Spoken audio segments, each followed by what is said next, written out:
Salam, hər vaxtınız xeyirli uğurlu olsun, əziz şagirdlərim, əziz izləyicilərim. Sanki düşünürəm ki, bir məktəbdəyəm, məktəbdə dərs keçirəm. Sizlər də mənim şagirdlərimsiniz. İzləyici kimi görmürəm, hər birinizi mən şagirdim olaraq görürəm. Hər biriniz mənim üçün çox dəyərlisiniz. Sizlər mənim videolarımdan yararlandıqca bu mənə çox yaxşı təsir edir. Həqiqətən çox sevinirəm və inanıram ki, hər biriniz üçün yaxşı nəticə əldə eləməyinizə yardımcı olacağım. Bugün bir çox şagirdimin adları var. Baxın, görün, mən günü-gündən şagirdlərimin sayı artır. İzləyici demirəm, artıq şagirdlərimin sayı artır. Ancaq çalışın ki, soyadlarınızla qeyd eləyin, adlarınızı soyadlarınızla qeyd eləyin. Çünki burada çoxlu Nuray var, məsəl üçün çoxlu Aylin, Ayan, Fatimə. Hamısı qarışır bir-birinə. Bilmirəm hansı təkrardımı, yoxsa kim, yəni bilməyəcəksiniz də hansı Aylinlə söhbət gedir və yaxud da hansı Nuraydan söhbət gedir. Ona görə çalışın, soyadlarınızla birlikdə qeyd eləyin. Tam ünvanına getsin mənim o salamlarım. Salamlarımı göndərirəm, sevimli salamlarımı, dəyərli salamlarımı göndərirəm dəyərli şagirdlərimdən. Qədimli Mədinə, Həsənova Fatimə, bax Fatimələr də çoxdur bu aralar və çox sevdiyim adlardan biridir bu arada. Sədaqət, Camal, Nuray, Nuray çoxlu şagirdlərim var Nuray adında. Aslan, Fatimə, Mərvə, təzə adlardır bunlar. İnci, Aylin, Mehin, Fatimə, yenidən Aylin var, bilmirəm təkrardır və yaxud da hansı Aylindir, ona görə çalışın soyadlarınızla yazın, o şəkildə də qeyd edeyim. Ağasıyeva Mələk, Turanə, Təranə, Turanəmiz də var, Təranəmiz də var. Turanə əvvəllər çox olub o adlar.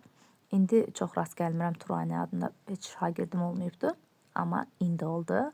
Mirzəyeva Nuray, Hacızadə Fidan, Sevinç, Ramal, Güllər, yəqin ki adını düz qeyd eləmişəm, Gülərdir yoxsa Güllərdir, mən Güllər götürmüşəm qeydiyyatdan, o şəkildə yazmışdınız, yəqin ki doğru qeyd etmişəm.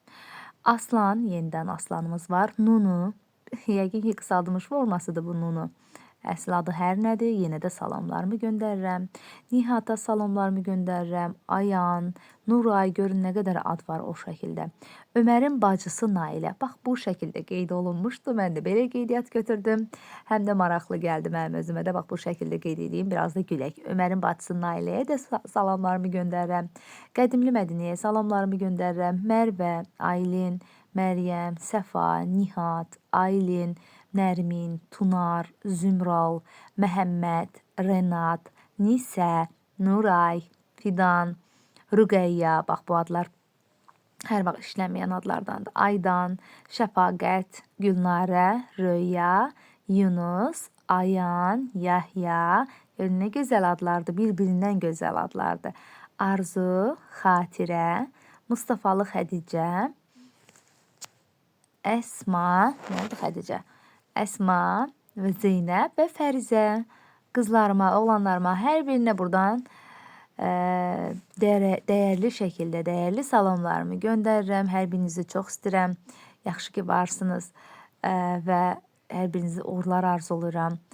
Sevgilərimi göndərirəm. Gəlin dərsimizə keçək və bilirəm artıq biraz gec, yəni çəkiliş etdiyim üçün bir neçə dərsimiz yığılıb qalıb. 2 dərs çalışacağım birlikdə izah eləyim, ikisini birdən izah eləyim ki, bilirəm ki geriyə qalmışıq.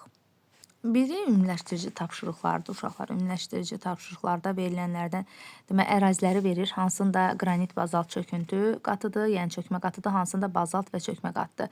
Deməli, qranit bazalt çöküntü yox, çökmə qatı olmalıdır uşaqlar, onu elə qeyd eləyin. Qranit bazalt çökmə qatı deyirsə, deməli, materik tipli yer qabığıdır. Təbii ki, Qafqaz dağları, Amazonovalı Karler, amma deməli, sadəcə qranit olmadan bazalt və çökmə qatı varsa, onda olacaq okean tipli yer qabığı, yəni Ərəbistan dənizi və Atlantik okeanı olacaq. Eyler-Venn diaqramı ilə deməli, A ərazisi materikdə yerləşir, qranit qatı mövcuddur, zəlzələlər orta güclüdür. B ərazisi okean sahəsinə yaxındır, vulkanlar çoxdur və subduksiya. Subduksiya yəni nə deməkdir? Subduksiya materik və okeanların toqquşması deməkdir. Bir materik bir okeanla toqquşan zonada yerləşir.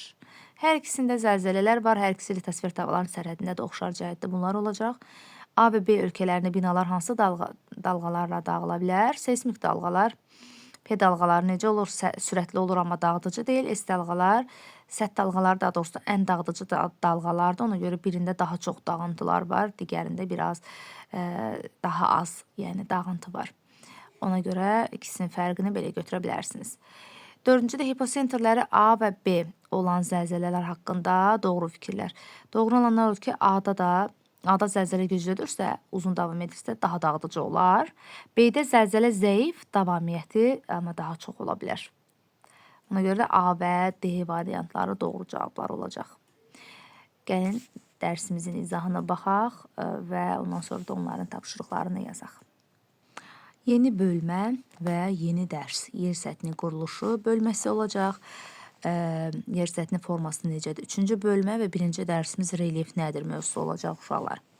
Səhifəmiz səhifə 52 və 53 olacaq. Səhifə 52-53. Gəlin baxaq.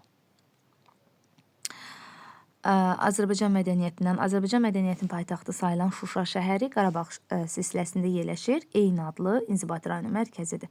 1752-ci ildə Qarabağ xanı Pənahəli xan düşmən hücumu üçün əlçatmaz olan bir qala tikdirməyə qərarı alır və bunun üçün indi şəhərin yerləşdiyi Şuşa yaylasını seçir. Əvvəllər şəhər Pənahabad, yəni Şuşada, indi hal-hazırda Şuşa adı ilə tanındı. Şuşa şəhəri hündürlüyü 1300-1600 metr arasında olan sıldırım qayanın üzərində yerləşir. Baxın, Şuşa qalasıdır. Yəqin ki, bir çoxlarınız artıq işğaldan sonra bu gözəl Şuşamızı canlı şəkildə görməyə qismət olub, gedib görübdür. Mən şəxsən görmüşəm, fəxrlə, sevinclə həmin Şuşa şəhərini izləmişəm. Həqiqətən Allah bütün şəhidlərimizə rəhmət eləsin ki, bu gözəl anı bizə yaşatdı. Onlar sayəsində biz gedib Şuşanı görə bilirik. Onlar sayəsində biz tariximizə qovuşmuş sayılırıq. Hər birinə Allahdan rəhmət diləyirik.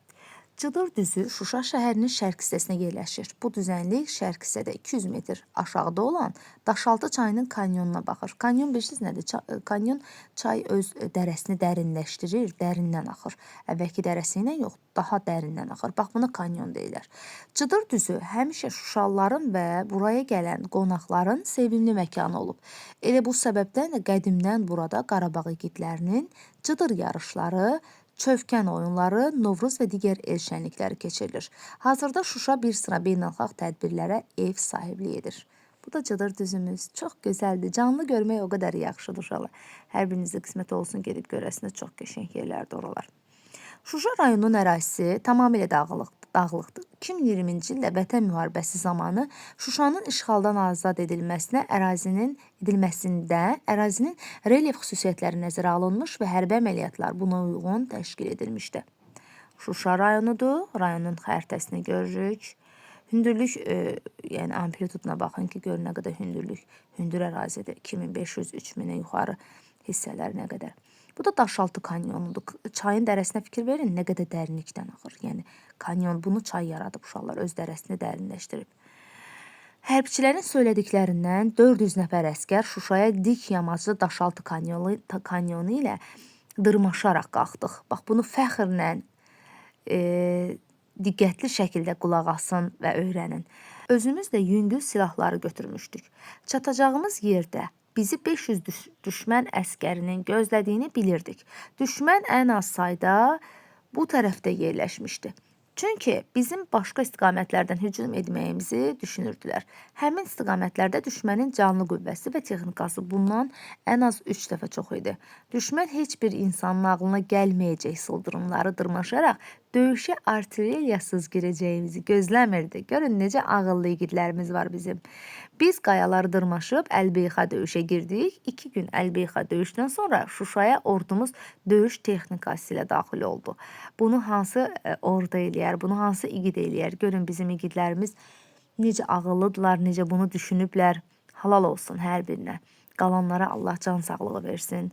Ölənlərimizə, şəhidlərimizə də Allah rəhmət eləsin, məkanları cənnət olsun. Daha sonra tapşırıqlarımıza baxacaq uşaqlar. Suallarımızın cavablarını gəlin fəxrlə qeyd eləyək, yazaq və bərabər düşünək. İlk öncə suallarımızın cavablarını hər zamanki kimi özünüz yazın Çünki mətnlə bağlıdır. Demək olar ki, heç bir qeyri-adi bir şey yoxdur. Ondan sonra da dəqiqləşdirmək üçün videomuzun davamını izləyirsiniz. Deməli, yer səthinin quruluşu, mövzu, relyef nədir? A, B şəkillərinə və mətnə əsasən suallara cavab verin. A şəklində təsvir edilən relyef formasının xüsusiyyətlərini izah edin. A şəklində Şuşa yaylası təsvir edilmişdir. Bu yayla dərsin əvvəlində də o haqda məlumat dedik. Bu yayla Qarabağ silsiləsində və eyni adlı İnzibati rayonu ərazisində yerləşir, dağlıq ərazidə yerləşir. Nə üçün Pənahəli xan düşməndən qorunmaq üçün Şuşa yaylasını seçmişdi? Çünki relyef şəhərin qorunması üçün ən əlverişli vəziyyətdə idi. Yəni dağlıq relyefdir və qorunmaq üçün ən əlverişlidir. Hər tərəfdən sıldırım yamaclı qayalarla əhatə olunmuşdu və bu da düşmən buraya çıxmanın qarşısını alır, çıxmanı çətinləşdirirdi. Ona görə də qorunmaq üçün ən əlverişli yer Şuşa qalası hesab olunurdu. C-də Cıdır düzünün relyefinin hansı xüsusiyyəti bütün tədbirlərin burada keçirilməsinə imkan verir? Cıdır düzü Şuşa yaylasının hamar relyefi malik düzənlik hissəsidir.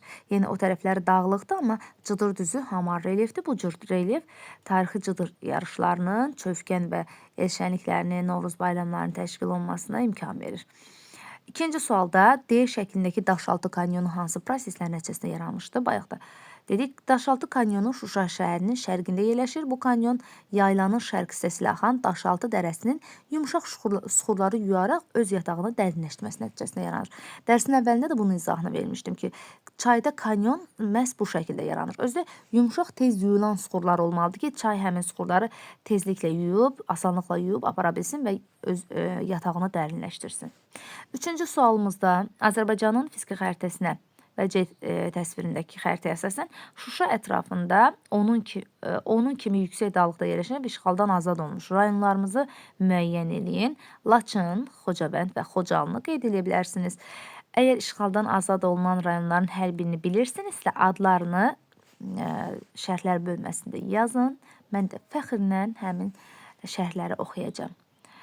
C və D şəkillərinə və mətnə əsasən suallara cavab verin. Azərbaycan fiziki xəritəsinə yenə Şuşanın mövqeyini müəyyənləşdirin. Şuşa şəhəri Xankəndidən daha hündürdə yerləşdiyi üçün Şuşanın mövqeyi daha əlverişlidir. Xankəndi Şuşa şəhərindən aydın şəkildə görünür. Xankəndi çox gözəl bir yerdir. Orada da olmuşam, çox gözəl, həqiqətən. Neçə il biz o gözəlliklərdən ayrı qalmışıq, çox təəssüf ki. Şuşa rayonunda ən hündür zirvə Böyük Kirsi Şuşala 2725 metr Böyük Kirsi zirvəsidir. Mineral bulaqların yerini xəritədə müəyyən edilir. Burada Turşsu və Şırlan, Şuşada yerləşən mineral bulaqlar Turşsu və Şırlan bulaqlarıdır. D təsvirində deməli obyektin yerini C xəritəsinə təyin edim. D təsvirində Cıdır düzü Şuşa rayonunun şimal-qərbində şəhərin qərb hissəsində yerləşir. Cıdır düzü buradan axan Zarıslı çayının kanyon dərəsinin sahilindədir. Şuşanı azad edən qəhrəmanlarımızın sıldırım yamaclarla qalxma hansı hisslər sövq etmişdi? Siz uzun şəkildə də yaza bilərsiniz. Siz vətənpərvərlik hissinizi üzə çıxararaq böyük bir esse də yaza bilərsiniz bu barədə. Yəni vətənpərvərlik hissi deyə bilərik. Qısacası da deyə bilərik. Uzunluqda da, yəni istədiyimiz şəkildə içimizdən gələn sözlərimizi yaza bilərik. Hansı hisslər onları buna sövq etmişdi? Vətən hissi. Düzdür, uşaqlar, həsrət, vətən həsrəti buna sövq etdi. İnsan nə qədər düşməndən nifrət eləyər. Yəni, bizi bu gözəlliklərdən, bizi öz doğma torpaqlarımızdan uzaq eləyən, kənar salan, həsrət qoyan o düşmənə qarşı vətənpərvərlik hissimizi irəli sürdü ki, biz vətənpərvər insanıq, millətik, biz güclü orduyuq və biz bunun öhdəsindən gələcəyik və gəldilər. Hər birinə təşəkkürümü bildirirəm. Sizlərə də təşəkkür edirəm ki, gözəl, mənə elə gəlir ki, bugünkü videomuz çox maraqlı oldu, çox gözəl oldu. Xüsusi hisslər keçirtdim mən bu videoda, vətənpərvərlik hissi keçirtdim. Çox sevindim ki, mən bir Azərbaycanlıyam və Azərbaycanlı şagirdlərin müəlliməsiyəm. Hər birinizlə fəxr edirəm. Gələn dərsimizdə görüşmək ümidi ilə. Sağ olun əzizlərim.